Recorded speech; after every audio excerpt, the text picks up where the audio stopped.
+2 மேத்ஸில் chapter 1 application of matrix and determinants அதில் 1.1 and 1.2 அதை பார்க்க போகிறோம். 1.1ல் ஜஸ்ட் இன்ட்ரடக்ஷன் தான் கொடுத்துருக்காங்க. அதாவது ஆல்ரெடி நீங்கள் 11th மேட்ரிக்ஸ் அப்படின்னா என்னென்னு படிச்சிருப்பீங்க.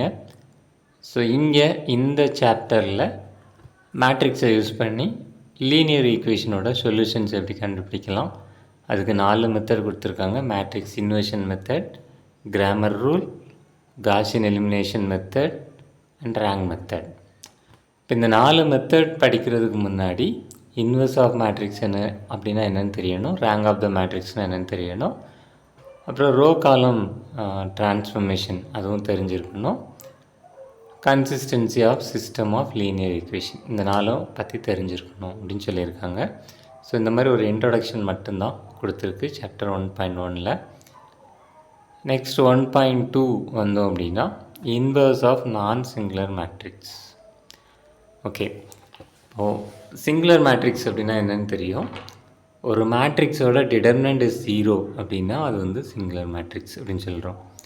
It's determinant is 0.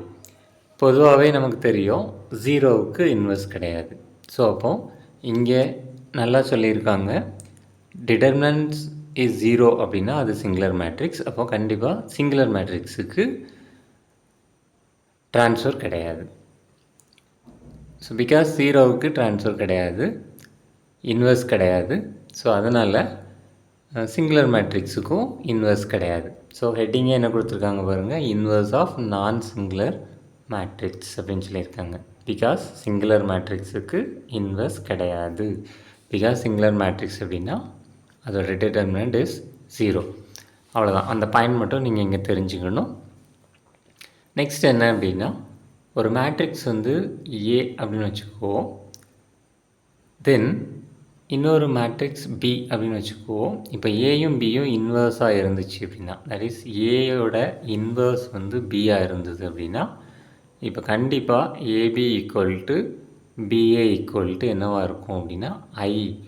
அதாவது ஒரு நம்பர் எடுத்துக்கிட்டோம் அப்படின்னா, ஒரு நம்பர் 5ன்னு வச்சுக்கோங்க, அதோட இன்வர்ஸ் 1/5ன்னு வச்சுக்கோங்க. ரெண்டையும் மல்டிப்ளை பண்ணால் என்ன கிடைக்கும், 1 கிடைக்கும். ஸோ அதே மாதிரி இங்கே ஒரு மேட்ரிக்ஸ், அதோட இன்வர்ஸ், இது ஒரு மேட்ரிக்ஸோட இன்வர்ஸ், தென் அந்த மேட்ரிக்ஸ். அப்போ ரெண்டையும் மல்டிப்ளை பண்ணால் கண்டிப்பாக என்ன கிடைக்கும், 1 கிடைக்கும். பட் இங்கே 1 அப்படிங்கிறது என்ன சொல்கிறோம் அப்படின்னா மேட்ரிக்ஸ் ஃபார்மில் ஐ அப்படின்னு சொல்கிறோம். I is nothing but unit matrix அப்படின்னு சொல்கிறோம். ஸோ இங்கே பாருங்கள், ஏபியோ பிஏயோ மல்டிப்ளை பண்ணால் that is equal to I. I is nothing but unit matrix அப்படின்னு சொல்லுவோம். அங்கே அதாவது நம்பர் அப்படின்னு எடுத்தோம் அப்படின்னா ஒரு நம்பரே அதோட இன்வர்ஸையும் மல்டிப்ளை பண்ணால் 1 அப்படின்னு சொல்லுவோம். இங்கே 1 அப்படின்னு சொல்கிறதுக்கு பதிலாக என்ன சொல்கிறோம், யூனிட் மேட்ரிக்ஸ் அப்படின்னு சொல்கிறோம். யூனிட் மேட்ரிக்ஸ் அப்படின்னா டயகனல் எல்லாம் ஒன்றா இருக்கும், மற்ற எல்லா இடத்துலையும் வந்து 0 இருக்கும். ஸோ அதுதான் வந்து யூனிட் மேட்ரிக்ஸ் அப்படின்னு சொல்கிறோம். அவ்வளோதான். ஸோ அங்கே அது மட்டும் தெரிஞ்சுக்கோங்க. Next 1.2.1 adjoint of a square matrix. இப்போ அட்ஜாயிண்ட்னால் என்ன அப்படின்னு தெரிஞ்சுக்கிறதுக்கு முன்னாடி மைனர்னால் என்ன, கோஃபேக்டர்னால் என்னன்னு மட்டும் தெரிஞ்சுக்கோங்க. ஸோ மைனர் அப்படின்னா இன்னும் ஒன்றும் இல்லை, தமிழில் மைனர் அப்படின்னா சிற்றணிக்கோவை அப்படின்னு சொல்லுவாங்க. அதாவது சிறிய அணிக்கோவை அப்படின்னு சொல்லுவோம். அப்போ அணிக்கோவை அப்படின்னா டிடர்மினன்ட். ஸோ அப்போது மைனர் அப்படின்னாலே சிற்றணிக்கோவை, அதாவது மேட்ரிக்ஸ் அப்படின்னா இது, அணிக்கோவை அப்படின்னா டிடர்மினன்ட், தட் இஸ் இந்த ஃபார்ம். இப்போது இது வந்து மேட்ரிக்ஸ், இது வந்து டிடர்மினன்ட் அப்படின்னு சொல்கிறோம். இப்போ டிடர்மினன்ட் அப்படின்னா அதோட வேல்யூ வந்து it's a single number. Matrix அப்படின்னா இந்த மாதிரி இருக்கும். ஸோ இப்போ மைனர் அப்படின்னா மைனரோட வேல்யூ வந்து it's a single digit value அப்படின்னு மட்டும் தெரிஞ்சுக்கோங்க. ஸோ மைனரோட வேல்யூ வந்து சிங்கிள் டிஜிட். கோஃபேக்டரும் அதுதான். ஸோ கோஃபேக்டருக்கும் மைனருக்கும் என்ன ரிலேஷன் இங்கே கொடுத்துருக்காங்க, cofactor of aij is a of ij equal to -1 power I plus j mij. இது மட்டும் நீங்கள் தெரிஞ்சுக்கோங்க. இந்த 1.2.1ல் இந்த ஃபார்முலா மட்டும் நல்லா தெரிஞ்சுக்கோங்க. ஸோ இது ஒன்றும் இல்லை. இப்போ மைனர் எப்படி கண்டுபிடிக்கிறதுன்னு பாருங்கள். ஒரு மேட்ரிக்ஸ் எடுத்துட்டோம் அப்படின்னா, ஃபார் எக்ஸாம்பிள் இந்த மேட்ரிக்ஸ் எடுத்துக்கோங்க.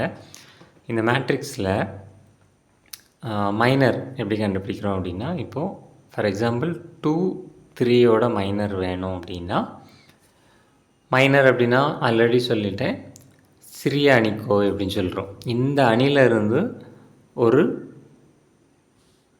மைனர் ஃபார்ம் பண்ண போகிறோம். மைனர் அப்படின்னா எல்லாருமே சொல்லுவாங்க, இப்போது ஒரு சின்ன பையனை எடுத்துட்டோம் அப்படின்னா அவங்க அப்பாவை மாதிரி அப்படின்னு சொல்கிறதுக்கு பதிலாக மைனர் அந்த மாதிரி சொல்லுவாங்க. அவனோட மைனர், அவங்க அப்பா பேர் சொல்லிவிட்டு அவரோட மைனர் அப்படின்னு சொல்லுவாங்க. ஸோ அதே மாதிரி தான் இப்போ என்ன சொல்ல போகிறோம் அப்படின்னா, இங்கே 2, 3 அப்படிங்கிற எலமெண்ட்டோட மைனர் கண்டுபிடிக்கணும் அப்படின்னா இந்த மேட்ரிக்ஸோட மைனர் தான். ஆனால் எந்த எலமெண்ட்டோட மைனர்னு பார்த்தீங்கன்னா 2, 3. 2, 3 அப்படின்னா இரண்டாவது row third column, second row third column. நமக்கு ரோ வந்து தெரியும், இது ஃபஸ்ட் ரோ, இது செகண்ட் ரோ, இது தேர்ட் ரோ. காலம் வந்து இது ஃபஸ்ட்டு காலம், இது செகண்ட் காலம், இது தேர்ட் காலம். ஸோ இப்போ ரெண்டாவது ரோ தேர்ட் காலம். இப்போ ரெண்டாவது ரோ அப்படின்னா இந்த ரெண்டாவது ரோவில் இந்த தேர்ட் காலம், இந்த எலமெண்ட்டோட மைனர் கண்டுபிடிக்கணும். ஸோ இப்போ என்ன பண்ண போகிறோம் அப்படின்னா, இப்போ இந்த எலமெண்ட்டுக்கு நேராக இருக்கக்கூடிய இந்த ரோவையும் கட் பண்ணிடுறோம், இங்கே இருக்கிற காலத்தையும் கட் பண்ணிடுறோம், மீதி இருக்கிற வேல்யூவை அப்படியே எடுத்து எழுத போகிறோம். ஸோ அதுதான் அதோட மைனர். ஸோ இது வந்து ஆல்ரெடி சொல்லிட்டேன், மைனர் இஸ் அ டிடர்மினன்ட் அப்படின்னு சொல்லியிருக்கேன். சிற்றணிக்கோவை, அதாவது மைனர் இஸ் அ டிடர்மினன்ட். அப்போ கண்டிப்பாக மீதி இருக்கிற எலமெண்ட்டை என்ன பண்ணணும், டிடர்மினண்ட்டாக போடணும்.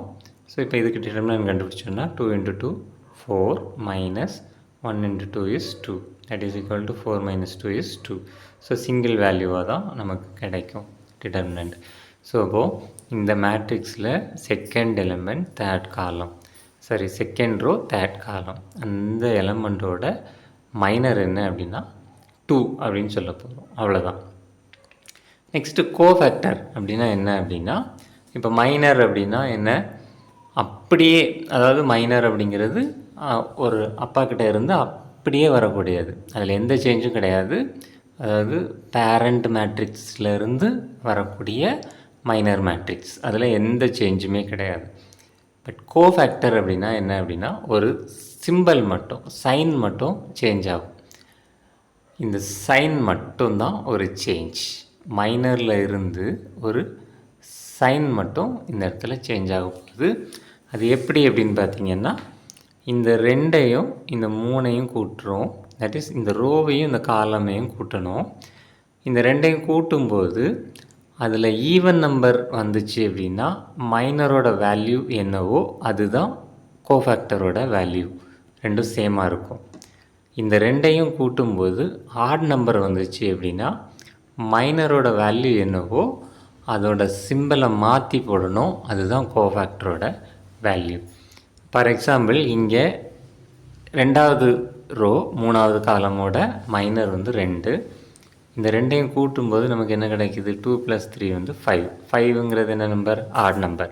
ஸோ அப்போ ஆட் நம்பர் அப்படின்னா இந்த 2ஐ சிம்பிள் மாற்றிடணும், தட் இஸ் -2. அப்போ -2 தான் என்ன அப்படின்னா கோஃபேக்டர். இந்த ரெண்டாவது எலிமெண்ட் ரெண்டாவது ரோ மூணாவது காலமோட கோஃபேக்டரை வந்து கேபிட்டல் ஏ வச்சு கொடுக்கணும். ஸோ இப்போ A23 என்ன அப்படின்னா -2, மைனரை வந்து எப்படி கொடுக்குறோம் அப்படின்னா கேபிட்டல் M23 என்ன அப்படின்னா +2.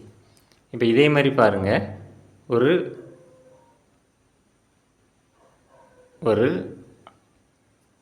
இன்னொரு எலமெண்ட்டு, ஃபார் எக்ஸாம்பிள் 3,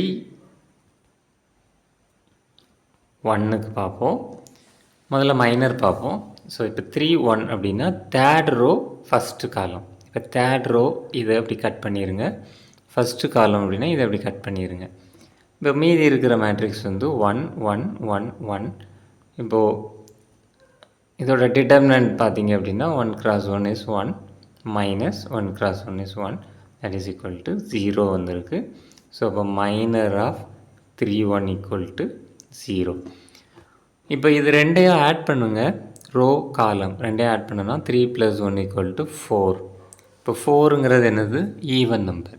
ஸோ இப்போ ஈவன் நம்பர் அப்படின்னா இந்த மைனரோட வேல்யூ என்ன வந்துச்சோ அதில் எந்த சேஞ்சும் பண்ணக்கூடாது. அதுதான் கோஃபேக்டர். A31 = 0 தான். இப்போ 0 அப்படிங்கிறதுனால ஸோ இப்போது சேஞ்ச் ஆனாலும் அதுதான், சேஞ்ச் ஆகலனாலும் அதுதான். பட் இப்போ சப்போஸ் இங்கே M31 வந்து +1 ஏதோ வேல்யூ கிடச்சிருந்தாலும் அதே வேல்யூ தான் இங்கே இருக்கும். அந்த வேல்யூ வந்து சேஞ்ச் பண்ணக்கூடாது. ரெண்டையும் கூட்டும்போது ஈவன் நம்பர் வந்துச்சுன்னா சேஞ்ச் பண்ணாமல் எழுதணும். ரெண்டையும் கூட்டும்போது ஆட் நம்பர் வந்துருச்சு அப்படின்னா சிம்பிளை மாற்றிடணும். இங்கே 1 கிடச்சிருந்ததுன்னா இங்கே -1 அந்த மாதிரி சிம்பிளை மாற்றிடணும். ஸோ அவ்வளோதான். இது எல்லாமே டீப்பாக வந்து நம்ம ப்ராப்ளம் பார்க்கும்போது பார்த்துக்கலாம். பட் இப்போது இங்கே வந்து நீங்கள் தெரிஞ்சிக்க வேண்டியது என்ன அப்படின்னா ஒரு 2 விஷயம். ஜஸ்ட்டு கோஃபேக்டர் இந்த ஃபார்முலா வந்து தெரிஞ்சுக்கணும். A(ij) = -1/i + j M(ij). Second வந்து இந்த ஃபார்முலா தெரியணும். That is AI1 AJ1. அதாவது என்ன அப்படின்னா ஒரு எலமெண்ட்டை எடுத்துகிட்டு அதோட கோஃபேக்டர் ரெண்டையும் மல்டிப்ளை பண்ணுங்கள் ப்ளஸ் AI2 AJ2 ப்ளஸ் அப்படி பண்ணோம் அப்படின்னா அதோட வேல்யூ என்னவாக இருக்கும் அப்படின்னா ஐயும் ஜேயும் சேமாக இருந்துச்சுன்னா அது வந்து டிட்டர்மினண்ட்டாக இருக்கும். ஸோ இது வந்து படிச்சுக்கோங்க. இது வந்து ப்ராப்ளத்தில் நம்ம பார்த்துக்கலாம்.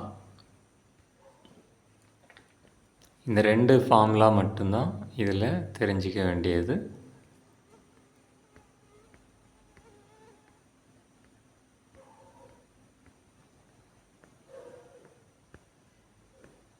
அவ்வளோதான். அடுத்து வந்து இதில் இருக்கக்கூடிய எக்ஸசைஸு ப்ளஸ்